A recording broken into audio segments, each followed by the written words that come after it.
Man, I'm starving.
Mom, how many times do I have to tell you I'm fine? You gotta stop worrying about me. I know, but that's just, me trying to find myself. No, this has nothing to do with him.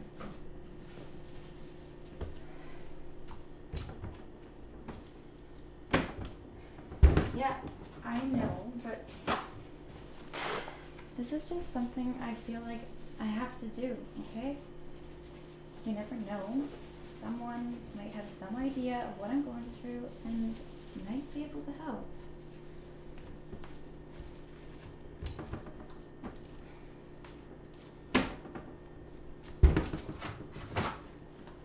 I don't care what people think, okay?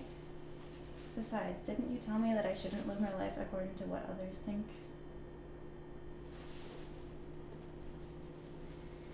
Yes, I'll look at the applications you gave me. Just haven't had a chance to yet. Love you too, Mom.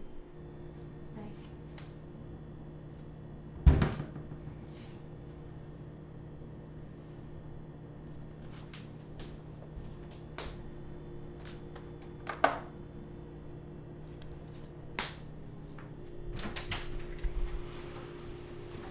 Thank you. Have a good night.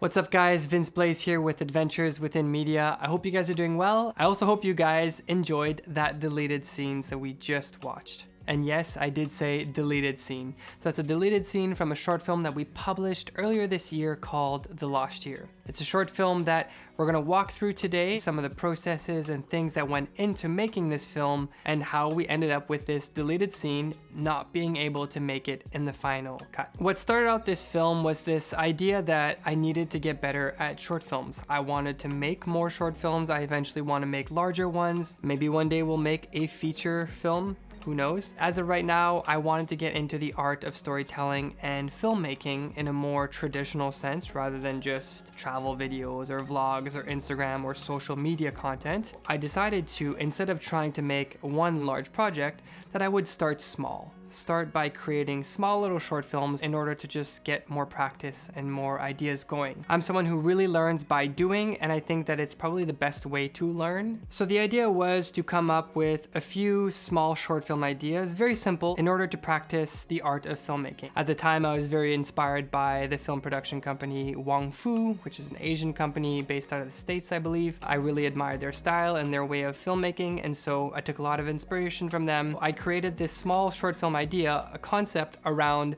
a young lady who was experiencing a lot of trauma from the pandemic. It was a very simple script, and it was also meant to showcase the beautiful landscapes and scenery that we have here in Winnipeg. Midway through the process of completing the script, I sent it out for some auditions on a Facebook group chat. I got a handful of submissions, and I selected the best one, which at the time was Shannon, and I met with her and then got her on board. I also got my friend Danilo on board. But as we were preparing the shoots, Danilo would often comment like, oh, we need more development in this scene, and there's not enough backstory, and there's not enough this and that. And so as we were planning the shoots, the script grew from a 2-page script to all of a sudden 20 pages. We're coming up with a shot list on spot. YOLO. YOLO. Well, nobody needs to know that until after they've seen the film. Yeah. And so the first shoot was our biggest one. We had everything planned. We were shooting almost from like 9 a.m. all the way till 10 p.m. at night. And we were sort of scrambling and putting things together as we were doing the shoots. And then the pandemic hit again. Unfortunately, we had restrictions that were put into place that weren't allowing us to film and gather. That stopped a lot of the momentum from our film from happening. Due to those restrictions as well as other medical concerns, we basically went without shooting for quite a few months. We weren't able to capture some of the very crucial and important scenes that were needed in order to close the rest of the short film and tell the story the way I wanted to. I ended up not being able to complete the editing for the short film, and we sat on it and we sat on it, and we thought maybe we'll shoot the rest of it in the next fall. And then fall was extremely busy, and you know, the team sort of had other ideas and other projects they were working on, and so we weren't able to complete the film. So we thought, why not release some of the scenes like we did with the one you guys watched earlier. My intern Tory started editing through some of these scenes to put them together, and he suggested, why don't we just put together a rough story? Why don't we put together what we can from this film? And I thought at the time that it was unlikely that we'd be able to complete something from it, but I said, sure, why not? So we put our heads down and we looked at the story and the elements that we had, and lo and behold, we realized that we could probably pull together a rough general idea of what the story was. Tory put his head down, he started editing and putting these pieces together. We were able to complete the short film in one cohesive story, which was missing a lot of elements, but at least we had something cohesive. Right before we released it, I sent it out to the team just to see if they had any feedback. And at the last minute, the day before I was about to post it, Shannon comes back and says, oh, this is an amazing film. She was really excited. She was surprised because she hadn't heard from the film for quite some time. But she said there's a continuity issue that kind of ruins the entire thing. And she was right, due to the way that we had pieced everything afterwards. And although to the average person may not have noticed it, it did take away a little bit from the story. We decided that we had to take out that scene, which is the scene that you saw earlier in this YouTube video. And it's very unfortunate because this scene was one of the most, I'd say, difficult ones to shoot. There was a lot of emotion. It was one of the ones that really tied the story together and really gave you a lot of insight in Chelsea's character. It was really unfortunate that we had to let go of that piece because there's a lot of elements that went into this scene that made it a really fun scene. And we also had a really cool VFX that we had in camera where Danilo and Chase went underneath the camera in order to create the steam effect.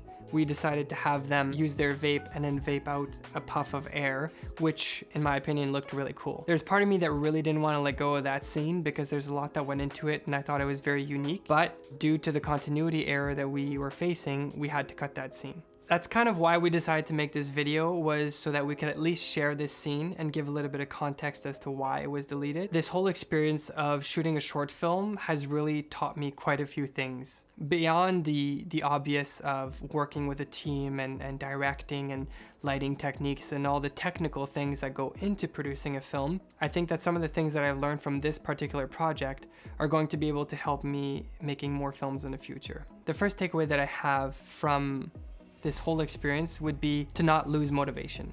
I'm someone who needs to move on things quickly and needs to have progress going continuously, and I feel like if we had just tried to rearrange the scenes earlier on, we likely would have been able to release a short film much earlier. We're not acting on things in order to create momentum and motivation I think is very detrimental to a project, and I would recommend to anyone who's in the filmmaking world or trying to get into it or creating or working on projects such as these to really emphasize momentum.